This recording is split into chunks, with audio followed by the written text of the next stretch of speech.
चलिए आइए कुछ दिन तो बिताइए अपने उत्तराखंड में और देखिए अपने उत्तराखंड क्या सुंदर है। अपना उत्तराखंड स्वर्ग से सुंदर है। अपना उत्तराखंड चारों तरफ हरियाली है और ये पठाली के बने हुए मकान आप देखिएगा सुंदर आज भी याद दिलाते हैं कि उत्तराखंड में ये मकानों का अस्तित्व क्या है। और सामने बना हुआ भव्य दिव्य मंदिर है और ये पूरा का पूरा इलाका इस समय हरियाली से विभोर है।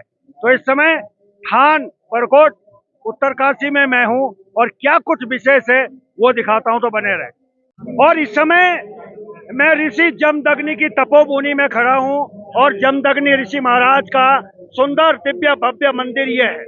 और यहाँ पे कल उनका जन्म उत्सव मनाया गया।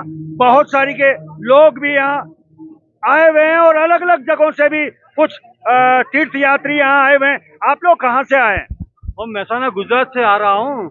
गुजरात से आए और हैं? हमारा ग्रुप 22 आदमी का ग्रुप है और जगह जगह एकदम सही है। कहने का मतलब सही रहता है एकदम।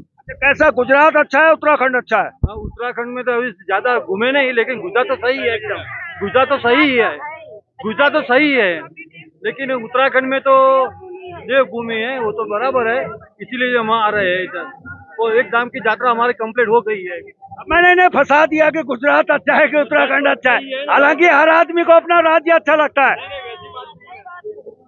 उत्तराखंड अच्छा है गुजरात अच्छा है? उत्तराखंड बहुत अच्छा है, बहुत अच्छा है। यहाँ की देवभूमि है और इतनी शांति की अनुभूति होती है और ये जमदग्नि का आश्रम इतनी मानसिक पीस मिल रही है कि कोई पूछो बात। बहुत अच्छा लग रहा है। उत्तराखंड में तो शायद ऐसा हो रहा है कि ठहरने की जगह मिल जाए तो यह ठहर जाए। स्वर्ग मानते हैं इसे, जन्नत है। स्वर्ग मानते हैं, और उसको स्वर्ग मानते हैं। चलिए चलिए, बहुत बहुत धन्यवाद। वाकई उत्तराखंड स्वर्ग है। और स्विट्जरलैंड जो लोग जा रहे हैं वो तो खामखा जा रहे हैं। तो मिनी स्विट्जरलैंड भी है यहाँ चोपता में। गए हो चोपता? नहीं, अभी जाना है, अभी जाना। चोपता भी बहुत अच्छी जगह है। अभी हम जाएंगे। ये उत्तराखंड है, देवभूमि है और यहाँ यात्रा करने का मजा ही कुछ और है। लेकिन हमारा गुजरात तो बेस्ट ही है। देखो भैया, इन्होंने कह दिया मेरा गुजरात तो बेस्ट ही है। चलिए, हमारा नरेंद्र मोदी का इलाका है और जिला भी नरेंद्र मोदी का है, तो अच्छा है। इसलिए गुजरात भी अच्छा है धंधा के लिए, लेकिन देखने के लिए मिनी स्विट्जरलैंड है वो। चलिए, वाकई में मिनी स्विट्जरलैंड है और इसलिए भी है क्योंकि यहाँ कण कण में देव बसते हैं और ये देव डोलियां हैं, ये देवों की डोलियां हैं। अब आप देखिएगा कि जो मैं आपको दिखाने की कोशिश कर रहा हूँ उस बात को आप समझिएगा। ये तमाम जो गुजरात के और अन्य राज्यों के जो पर्यटक आ रहे हैं वो भी इसलिए आ रहे हैं क्योंकि उत्तराखंड में कोई तो बात होगी ना, इसलिए तो आ रहे हैं। और ये देखिएगा, ये देव डोलियां हैं और कल्प वृक्ष, उस कल्प वृक्ष की ओर आपको ले चलते हैं, तो आइए बने रहे। चलिए, इस समय थान बरकोट उत्तरकाशी में मैं हूँ और यहाँ जो आपको दिखाने वाला हूँ वो वाकई में ये बताएगा कि हमारा इतिहास क्या है, हमारी परंपराएं क्या हैं। मेरे पीछे आप जो देख रहे हैं ये धन कुबेर का यहाँ पे आवास रहा है। हालांकि इस समय ये स्थिति थोड़ा सा जीर्ण शीर्ण हो गई है, लेकिन फिर भी बताया जा रहा है कि धन कुबेर का इससे बड़ा रिश्ता है। और क्या रिश्ता? नमस्कार, धन्यवाद आपका। जो है आप ये कुबेर भंडार देख रहे हैं, कुबेर भंडार देख रहे हैं। ये जब जमदग्नि जी ने यहाँ तपस्या करी थी तो ये कुबेर भंडार स्वर्ग से अवतरित हुए थे। और यहाँ पर ये जो आप शिवलिंग देख रहे हैं, ये जो हमारे देश में 12 ज्योतिर्लिंग है उनके प्रतीक भी है, प्रतीक है, ये प्रतीक भी है उनके, ये प्रतीक है। धन कुबेर स्वयं अवतरित हुए थे यहाँ पे। जी जी जी जी। और बताते हैं ऋषि मुनि जी को धन की कोई कमी नहीं होती थी। जी जी, कुबेर भंडार जब स्वयं यहाँ पे कामधेनु और कुबेर भंडार स्वयं यहाँ आए थे तो किसी चीज की कमी होना जरूर होनी नहीं थी, कमी होनी नहीं थी। चलिए, यूं ही नहीं इसे देवभूमि कहा जाता है। और ये जो आप अंदर अवशेष देख रहे हैं, ये अवशेषों के बारे में थोड़ा सा बताएं। ये जो अवशेष दिख रहे हैं ये स्वयं अवतरित हुए हैं? जी, ये कम से कम 1000 साल का इतिहास इसका है। जो हमारे दादा के दादा थे उन्होंने भी इसको ऐसे ही देखा है। जब उन्होंने हमको बताया है तो ये ऐसे ही उन्होंने देखा है। तो इसकी एक्चुअल जानकारी तो किसी को नहीं है कि कब आया, पर हमें अनुमान है कि द्वापर युग से समय से ये यहाँ है। जब जमदग्नि जी यहाँ तपस्या करते थे सतयुग से, ये सतयुग से। चलिए, सतयुग से ये जो अवशेष हैं इसी रूप में यहाँ हैं।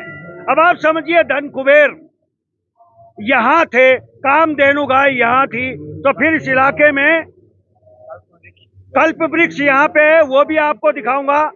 और क्या कमी रहेगी, इसीलिए कहता हूँ उत्तराखंड वाकई में देवभूमि इसे क्यों कहा जाता है। अब आपको कल्प वृक्ष दिखाना चाहूंगा। उसका जो फल है वो 30 साल पुराना फल मैंने देखा है और आज भी वो ज्यों का त्यों है, खराब भी नहीं हुआ है फल। तो चलिए कल्प वृक्ष की ओर आपको ले चलते हैं, बने रहे। चलिए, जिस कल्प वृक्ष की हम कल्पना कर रहे थे, जिस कल्प वृक्ष की हम बात कर रहे थे, वो ये कल्प वृक्ष है। कितना पुराना है ये शायद ही किसी को मालूम होगा और एक फल भी इस पे आप लगा हुआ है। ये कल्प वृक्ष है, इसके दर्शन करने से ही बहुत सारे के काम संपूर्ण हो जाते हैं। तो आज हम बातचीत करेंगे कल्प वृक्ष के बारे में। चौहान जी, थोड़ा सा आपसे जानेंगे, उसके बाद में डिमरी जी से भी आता हूं मैं। थोड़ा सा बताएं क्या मान्यता है इसके बारे में। तो मान्यता मुनि महाराज की सारी कृपा है जो कल्प वृक्ष बहुत सदियों से, किसी को मालूम नहीं इसका कि ये कब से यहाँ पे है, कितना पुराना है। ये कोई मालूम ही नहीं किसी को। चलिए चलिए, कल जब हम आपसे मिले थे आपने तो 2 हमें इसके फल भी दिखाए थे। वो कितने पुराने फल थे वो, डिमरी जी? सबसे पहले तो आप पर्वतवाणी का मैं अभिनंदन करता हूं और आप लोगों को धन्यवाद देता हूं जो आप ऐसे पहाड़ों में आकर के यहाँ की जो स्थिति है उसको सरकार तक, पब्लिक तक पहुंचाते हैं। धर्म का काम है ये। मैं आपका बहुत बहुत धन्यवाद करता हूं। ऐसा है कि जो आपको मैंने कल फल दिखाया वो करीबन 45 साल पहले का है। वो अभी वो अस्कट मैंने छोड़ दी, वो आपने देख लिया हो। तो 45 साल पहले जो पेड़ था तो इसकी ऐसी थी कि जैसा ये की टहनी है तो इस पर फूल आ रहे हैं, इसके पत्ते झड़ रहे हैं, इस पर फल लग रहा है।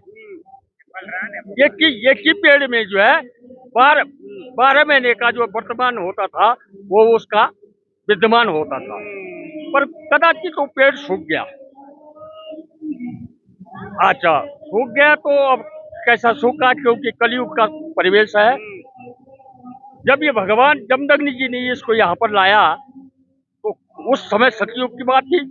तो सतयुग में जब जमदग्नि जी ने यहाँ पर भंडारा किया था, शुरू से कथा बोले या इसी से स्टार्ट करें, तो जमदग्नि जी ने अगस्त मुनि के यहाँ से जो है कुबेर भंडार, कल्प वृक्ष, कामधेनु को ये यहाँ पर सहस्त्रपाव की सेना को जिमाने के लिए यहाँ पर लाई थी। तो जब वो लाए यहाँ पर सेना जिमा दी और उनका काफी संवाद हुआ।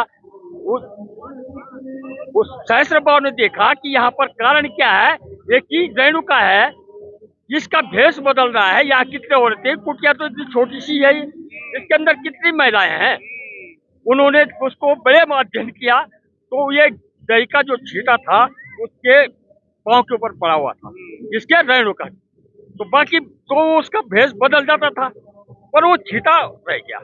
उसने बोला यहाँ कोई नहीं है, वहाँ एक ही है, माँ रेणुका है, ये एक ही है, इसी का माथम्य अंदर जो जा रही है, इसी का माथम्य कुबेर जो आया है, इसी का माथम्य है। ये जो जैसा भी किसी की इच्छा है उसकी इच्छा के अनुसार उसको भोजन, उसकी व्यवस्था, जैसी जिसकी कल्पना है, कल्प मात्र से यहाँ पर बैठ करके जो आदमी अपनी कल्पना को व्यक्त करता है इस पेड़ के नीचे, तब इंद्र के यहाँ से कुबेर भंडार कल्प वृक्ष आया। तो जब ये वापस जाना था कामधेनु को वापस जाना था इंद्र के पास, चंद घंटे के लिए आए थे। तो यहाँ पर कल्प वृक्ष का जो है कोई जड़ पत्ता गिरा होगा तब यहाँ पर पेड़ तैयार हुआ। पेड़ तैयार हो गया। चलिए मैं आऊंगा आपके पास में। अब आप समझिएगा इस कल्प वृक्ष की क्या महिमा है। कभी इस पे पत्ते आते हैं, कहीं इसमें फूल लगते हैं और कहीं इसमें फल आते हैं। तो ये सारी की सारी चीजें मैं आपको दिखा रहा हूँ। समय थान परकोट उत्तरकाशी में। तो चलिए बने रहे।